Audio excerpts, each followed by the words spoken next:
we're outside just to make sure we don't get carbon monoxide poisoning.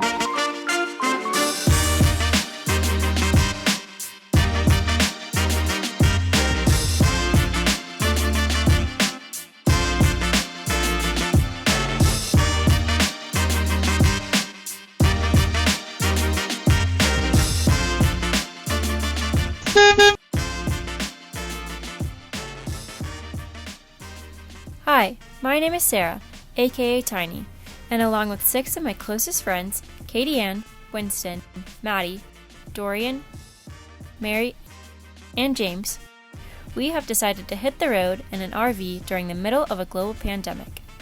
Follow along as we navigate schoolwork, minimal showers, and the roads of the American West.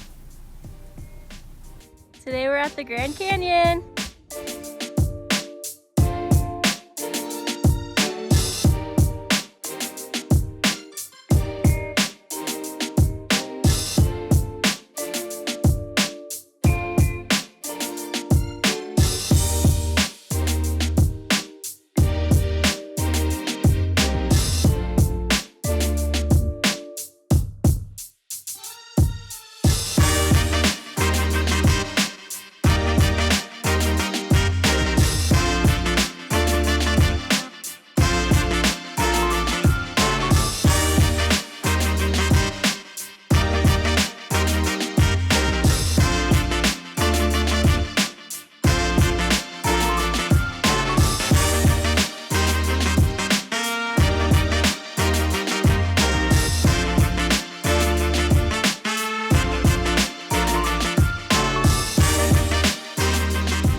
It's dope.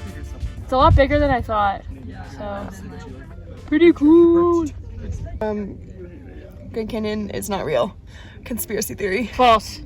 False. No canyon. False, no canyon. It's amazing. Dope. That's all I can say. That's what Mary said. But Okay, I need to use another word then. breathtaking. It looks. Spectacular. You're taking mine. You said it before I could. You're right. But it's really like look at it. Just It looks fake. it literally looks like a tapestry or something, like a painting. It does. It is so beautiful. You kind of like can imagine. It's like literally what you would imagine it to be like. Yeah. It's But exactly bigger, but much bigger. It's Grand Canyon for a reason. It is so big. Maddie cried already I'm today. terrified. Because Winston was, Winston almost like exploring. fell off the mountain or the cliff or whatever, and it was freaking me out because I have a huge fear of heights.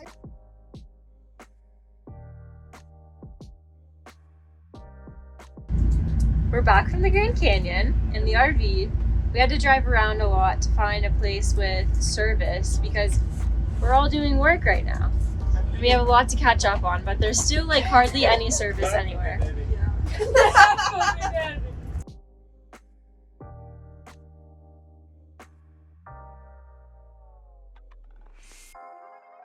Our handyman Winston.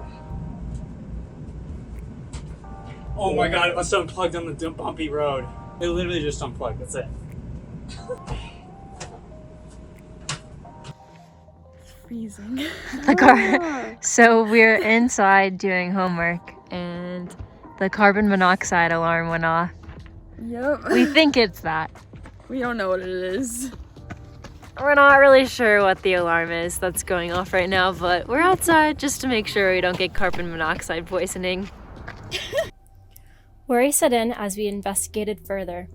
It was in fact the carbon monoxide detector that went off. As we sat in the cold, dark desert, unsure of what this meant for the rest of the night, hearing the ominous beeps coming from the RV, Winston began to research. He read off symptoms of carbon monoxide poisoning: shortness of breath, vomiting, nausea. I began to notice my breath shortening. He read further and stated we might have to go to the hospital. Panic set in. My body was uncontrollably shaking from the cold, which made it even more difficult to take deep breaths. Unsure of whether or not we were going to be okay, we called friends in the medical field who suggested we get the situation checked out. Heeding their advice, Winston called 911. As we waited for the paramedics, we huddled together and performed deep breathing exercises to settle our nerves. When the paramedics arrived, our worries eased, knowing that we were going to be okay. Sensor go off. There was Mike. carbon monoxide in our RV. Yes, yes. Who are that? Sarah almost died from a panic attack. Sarah and Maddie had the largest panic attacks I've ever seen. Like, it scared the out of me. Had to get like ambulance and the fire department out here, and they had to come like check for carbon monoxide and test their blood levels. I think so. Scary. Oh my god! We're running the generator. Running the generator, especially like in a pretty low place. Usually we're in windy places. Oh yeah, it's like all the wind settled too today, so it probably just built up. But literally, they looked through everything. They tested Sarah and Maddie, and it was like they had the Dorian. lowest CO things they've ever seen or whatever. And then they bring their like super high tech carbon monoxide devices, and they're like detecting. They're like, yeah, we don't really find anything around here. Yeah, we're just gonna not call this a medical emergency and leave you guys be. It was nuts.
Okay, so my favorite part of the trip was like a culmination of things leading up to it.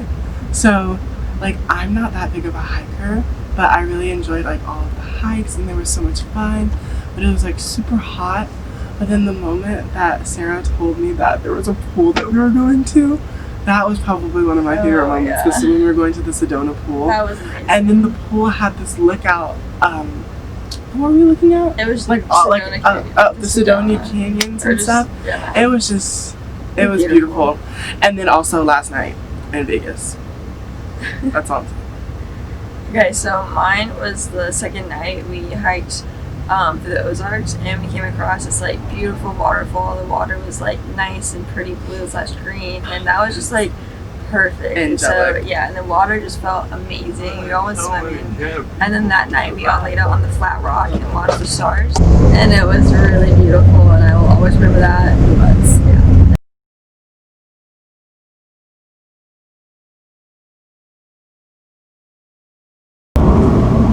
Off to your flight. How do you feel? Sad, very sad. We don't want to leave, but I'm trying not to cry because I want it to be a happy moment, but I'm gonna cry on the plane because I just like, I got used to just being with you guys so much, and like, I really love your company and everything, and like, it's just gonna be weird, like going home and being by Very. myself. schoolwork. That's all. I'm not looking forward to that. But yeah, this has been literally an Amazing, experience yeah. of a lifetime. Like, I will probably never do anything like this again. It's been amazing. And yeah. After saying goodbye to our dear friends Maddie and Dorian, we did laundry for the first time in 10 days. And I'd like to note, James only had one pair of clothes to wash. As soon as our laundry finished, we headed to the Valley of Fire.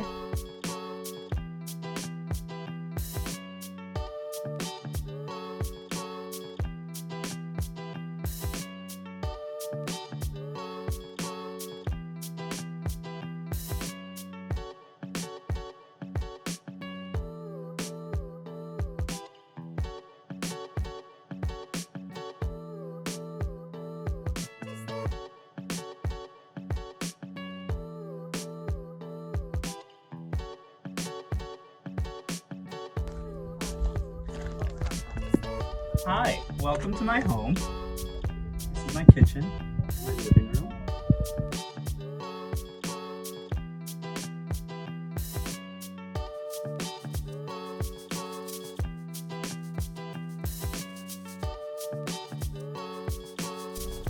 The Valley of Fire made for a scorching but beautiful return to nature after our night out in Vegas. It seems like every place we go gets better and better.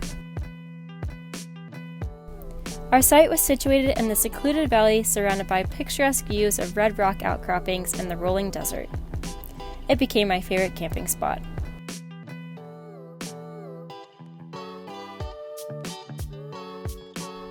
Now that I've adjusted to RV life, I don't want to come home anytime soon.